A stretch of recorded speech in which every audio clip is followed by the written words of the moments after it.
Of course I shall not pretend to consider it any matter for wonder that the extraordinary case of M. Valdemar has excited discussion. It would have been a miracle had it not, especially under the circumstances. Through the desire of all parties concerned to keep the affair from the public, at least for the present, or until we had farther opportunities for investigation, through our endeavors to effect this, a garbled or exaggerated account made its way into society, and became the source of many unpleasant misrepresentations, and, very naturally, of a great deal of disbelief. It is now rendered necessary that I give the facts, as far as I comprehend them myself. They are, succinctly, these.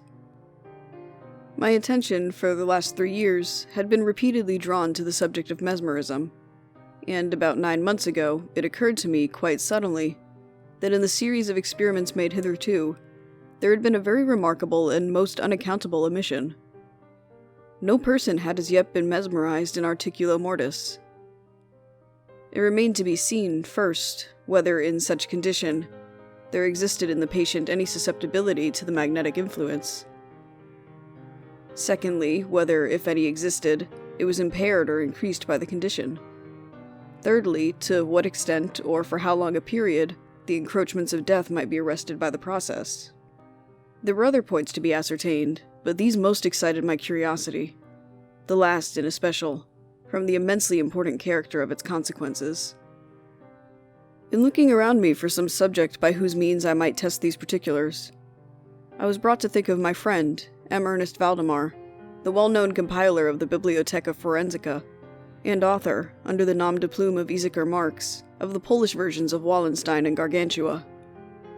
M. Valdemar, who has resided principally at Harlem, New York since the year 1839, is, or was, particularly noticeable for the extreme spareness of his person, his lower limbs much resembling those of John Randolph, and also for the whiteness of his whiskers, in violent contrast to the blackness of his hair, the latter, in consequence, being very generally mistaken for a wig. His temperament was markedly nervous, and rendered him a good subject for mesmeric experiment. On 2 or 3 occasions I had put him to sleep with little difficulty, but was disappointed in other results, which his peculiar constitution had naturally led me to anticipate. His will was at no period positively or thoroughly under my control, and in regard to clairvoyance, I could accomplish with him nothing to be relied upon. I always attributed my failure at these points to the disordered state of his health. For some months previous to my becoming acquainted with him, his physicians had declared him in a confirmed phthisis. It was his custom, indeed, to speak calmly of his approaching dissolution, as of a matter neither to be avoided nor regretted. When the ideas to which I have alluded first occurred to me, it was of course very natural that I should think of M. Valdemar. I knew the steady philosophy of the man too well to apprehend any scruples from him, and he had no relatives in America who would be likely to interfere. I spoke to him frankly upon the subject, and to my surprise, his interest seemed vividly excited. I say to my surprise, for, although he had always yielded his person freely to my experiments, he had never before given me any tokens of sympathy with what I did. His disease was of that character which would admit of exact calculation in respect to the epoch of its termination in death, and it was finally arranged between us that he would send for me about 24 hours before the period announced by his physicians as that of his decease. It is now rather more than 7 months since I received, from M. Valdemar himself, the subjoined note. My dear P., you may as well come now. D and F are agreed that I cannot hold out beyond tomorrow midnight, and I think they have hit the time very nearly. Valdemar. I received this note within half an hour after it was written, and in 15 minutes more I was in the dying man's chamber. I had not seen him for 10 days, and was appalled by the fearful alteration which the brief interval had wrought in him. His face wore a leaden hue, the eyes were utterly lustreless, and the emaciation was so extreme that the skin had been broken through by the cheekbones. His expectoration was excessive. The pulse was barely perceptible. He retained, nevertheless, in a very remarkable manner, both his mental power and a certain degree of physical strength. He spoke with distinctness, took some palliative medicines without aid, and when I entered the room, was occupied in penciling memoranda in a pocketbook. He was propped up in the bed by pillows. Doctors D and F were in attendance. After pressing Valdemar's hand, I took these gentlemen aside, and obtained from them a minute account of the patient's condition. The left lung had been for 18 months in a semi-osseous or cartilaginous state, and was, of course, entirely useless for all purposes of vitality. The right, in its upper portion, was also partially, if not thoroughly, ossified, while the lower region was merely a mass of purulent tubercles, running one into another. Several extensive perforations existed, and at one point, permanent adhesion to the ribs had taken place. These appearances in the right lobe were of comparatively recent date. The ossification had proceeded with very unusual rapidity. No sign of it had discovered a month before, and the adhesion had only been observed during the 3 previous days. Independently of the phthisis, the patient was suspected of aneurysm of the aorta, but on this point the osseous symptoms rendered an exact diagnosis impossible. It was the opinion of both physicians that M. Valdemar would die about midnight on the morrow, Sunday. It was then 7 o'clock on Saturday evening. On quitting the invalid's bedside to hold conversation with myself, Doctors D and F had bidden him a final farewell. It had not been their intention to return, but at my request, they agreed to look in upon the patient about 10 the next night. When they had gone, I spoke freely with M. Valdemar on the subject of his approaching dissolution, as well as, more particularly, of the experiment proposed. He still professed himself quite willing, and even anxious to have it made, and urged me to commence it at once. A male and a female nurse were in attendance, but I did not feel myself altogether at liberty to engage in a task of this character, with no more reliable witnesses than these people, in case of sudden accident, might prove. I therefore postponed operations until about 8 the next night, when the arrival of a medical student, with whom I had some acquaintance, Mr. Theodore L., relieved me from farther embarrassment. It had been my design originally to wait for the physicians, but I was induced to proceed first by the urgent entreaties of M. Valdemar, and secondly by my conviction that I had not a moment to lose, as he was evidently sinking fast. Mr. L. was so kind as to accede to my desire that he would take notes of all that occurred, and it is from his memoranda that what I now have to relate is, for the most part, either condensed or copied verbatim. It wanted about 5 minutes of 8 when, taking the patient's hand, I begged him to state, as distinctly as he could, to Mr. L., whether he, M. Valdemar, was entirely willing that I should make the experiment of mesmerizing him in his then condition. He replied feebly, yet quite audibly, "Yes, I wish to be mesmerized," adding immediately afterwards, "I fear you have deferred it too long." While he spoke thus, I commenced the passage which I had already found most effectual in subduing him. He was evidently influenced with the first lateral stroke of my hand across his forehead, but although I exerted all my powers, no farther perceptible effect was induced, until some minutes after 10 o'clock, when Doctors D and F called, according to appointment. I explained to them, in a few words, what I designed, and as they opposed no objection, saying that the patient was already in the death agony, I proceeded without hesitation, exchanging, however, the lateral passes for downward ones, and directing my gaze entirely into the right eye of the sufferer. By this time his pulse was imperceptible, and his breathing was stertorous, and at intervals of half a minute. This condition was nearly unaltered for a quarter of an hour. At the expiration of this period, however, a natural, although a very deep sigh, escaped the bosom of the dying man, and the stertorous breathing ceased. That is to say, its stertorousness was no longer apparent. The intervals were undiminished. The patient's extremities were of an icy coldness. At 5 minutes before 11, I perceived unequivocal signs of the mesmeric influence. The glassy roll of the eye was changed for that expression of uneasy inward examination, which is never seen except in cases of sleep-waking, and which it is quite impossible to mistake. With a few rapid lateral passes I made the lids quiver, as in incipient sleep, and with a few more I closed them altogether. I was not satisfied, however, with this, but continued the manipulations vigorously, and with the fullest exertion of the will, until I had completely stiffened the limbs of the slumberer, after placing them in a seemingly easy position. The legs were at full length, the arms were nearly so, and reposed on the bed at a moderate distance from the loins. The head was very slightly elevated. When I had accomplished this, it was fully midnight, and I requested the gentlemen present to examine M. Valdemar's condition. After a few experiments, They admitted him to be in an unusually perfect state of mesmeric trance. The curiosity of both the physicians was greatly excited. Dr. D resolved at once to remain with the patient all night, while Dr. F took leave with the promise to return at daybreak. Mr. L and the nurses remained. We left M. Valdemar entirely undisturbed until about 3 o'clock in the morning, when I approached him and found him in precisely the same condition as when Dr. F went away. That is to say, he lay in the same position. The pulse was imperceptible. The breathing was gentle, scarcely noticeable unless through the application of a mirror to the lips.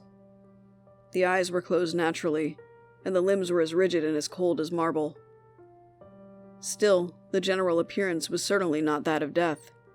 As I approached M. Valdemar, I made a kind of half-effort to influence his right arm into pursuit of my own, as I passed the latter gently to and fro above his person. In such experiments with this patient, I had never perfectly succeeded before, and assuredly I had little thought of succeeding now. But to my astonishment, his arm very readily, although feebly, followed every direction I assigned it with mine. I determined to hazard a few words of conversation. "M. Valdemar," I said, "are you asleep?" He made no answer, but I perceived a tremor about the lips, was thus induced to repeat the question, again and again. At its third repetition, his whole frame was agitated by a very slight shivering. The eyelids unclosed themselves so far as to display a white line of a ball.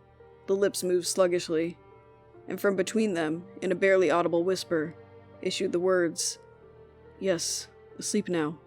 Do not wake me. Let me die so." I here felt the limbs and found them as rigid as ever. The right arm, as before, obeyed the direction of my hand. I questioned the sleepwaker again. "Do you still feel pain in the breast, M. Valdemar?" The answer now was immediate, but even less audible than before. "No pain. I am dying." I did not think it advisable to disturb him farther just then, and nothing more was said or done until the arrival of Dr. F, who came a little before sunrise, and expressed unbounded astonishment at finding the patient still alive. After feeling the pulse and applying a mirror to the lips, he requested me to speak to the sleepwaker again. I did so, saying, "M. Valdemar, do you still sleep?" As before, some minutes elapsed ere a reply was made, and during the interval the dying man seemed to be collecting his energies to speak. At my fourth repetition of the question, he said very faintly, almost inaudibly, "Yes, still asleep. Dying." It was now the opinion, or rather the wish, of the physicians, that M. Valdemar should be suffered to remain undisturbed in his present apparently tranquil condition, until death should supervene. And this, it was generally agreed, must now take place within a few minutes. I concluded, however, to speak to him once more, and merely repeated my previous question.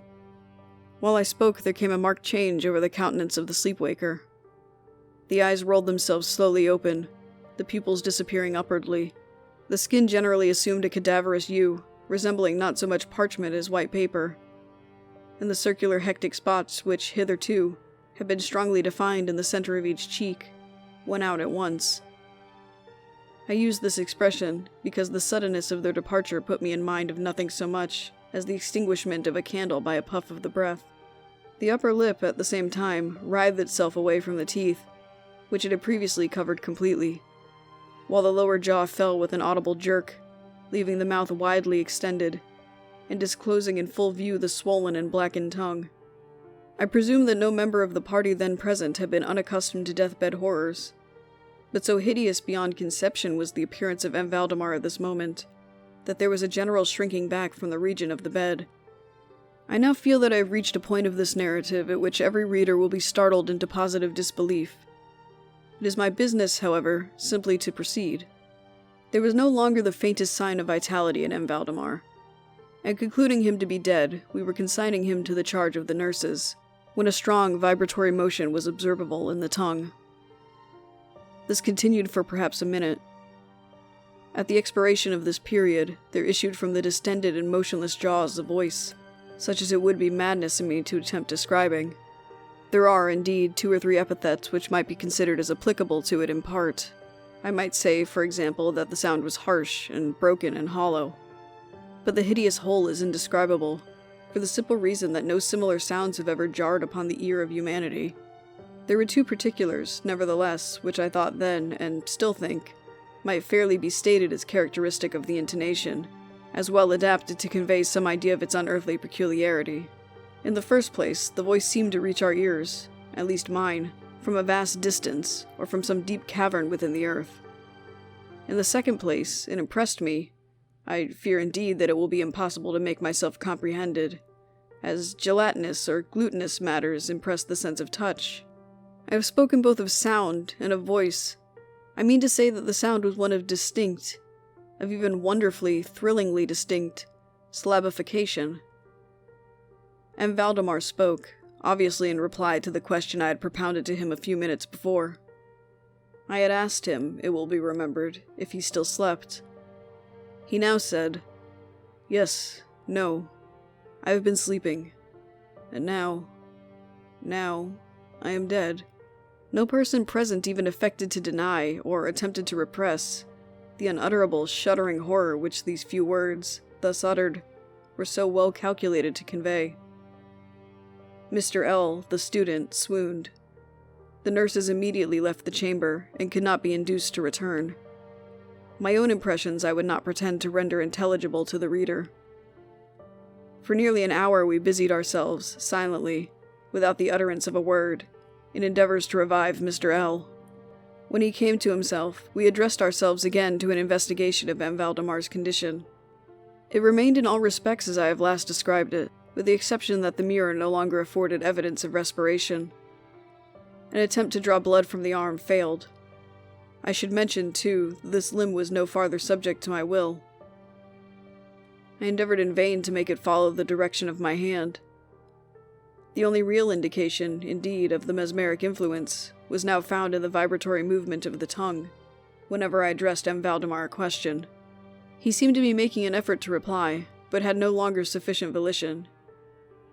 To queries put to him by any other person than myself he seemed utterly insensible, although I endeavored to place each member of the company in mesmeric rapport with him.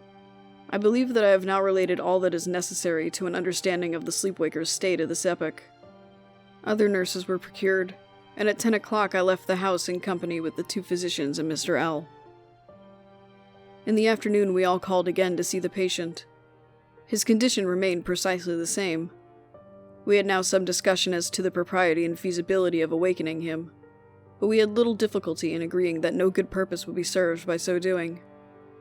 It was evident that, so far, death, or what is usually termed death, had been arrested by the mesmeric process. It seemed clear to us all that to awaken M. Valdemar would be merely to ensure his instant, or at least his speedy, dissolution. From this period until the close of last week, an interval of nearly 7 months, we continued to make daily calls at M. Valdemar's house, accompanied now and then by medical and other friends. All this time the sleeper-waker remained exactly as I have last described him. The nurse's attentions were continual. It was on Friday last that we finally resolved to make the experiment of awakening, or attempting to awaken him.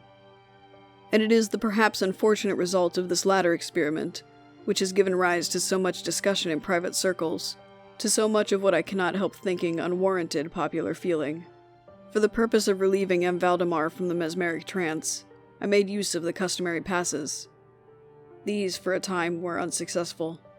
The first indication of revival was afforded by a partial descent of the iris. It was observed as especially remarkable that this lowering of the pupil was accompanied by the profuse outflowing of a yellowish ichor from beneath the lids, of a pungent and highly offensive odor. It was now suggested that I should attempt to influence the patient's arm, as heretofore. I made the attempt and failed. Dr. F. then intimated a desire to have me put a question. I did so, as follows. "And Valdemar, can you explain to us what are your feelings or wishes now?" There was an instant return of the hectic circles on the cheeks. The tongue quivered, or rather rolled violently in the mouth, although the jaws and lips remained rigid as before. And at length the same hideous voice which I have already described broke forth. "For God's sake, quick, quick, put me to sleep. Or quick, waken me, quick. I say to you that I am dead." I was thoroughly unnerved, and for an instant remained undecided what to do. At first I made an endeavor to recompose the patient, but failing in this through total abeyance of the will, I retraced my steps and as earnestly struggled to awaken him. In this attempt I soon saw that I should be successful, or at least I soon fancied that my success would be complete, and I am sure that all in the room were prepared to see the patient awaken. For what really occurred, however, it is quite impossible that any human being could have been prepared. As I rapidly made the mesmeric passes, amid ejaculations of "dead! Dead!" absolutely bursting from the tongue, and not from the lips of the sufferer, his whole frame at once, within the space of a single minute, or even less, shrunk, crumbled, absolutely rotted away beneath my hands. Upon the bed, before that whole company, there lay a nearly liquid mass of loathsome, of detestable putridity.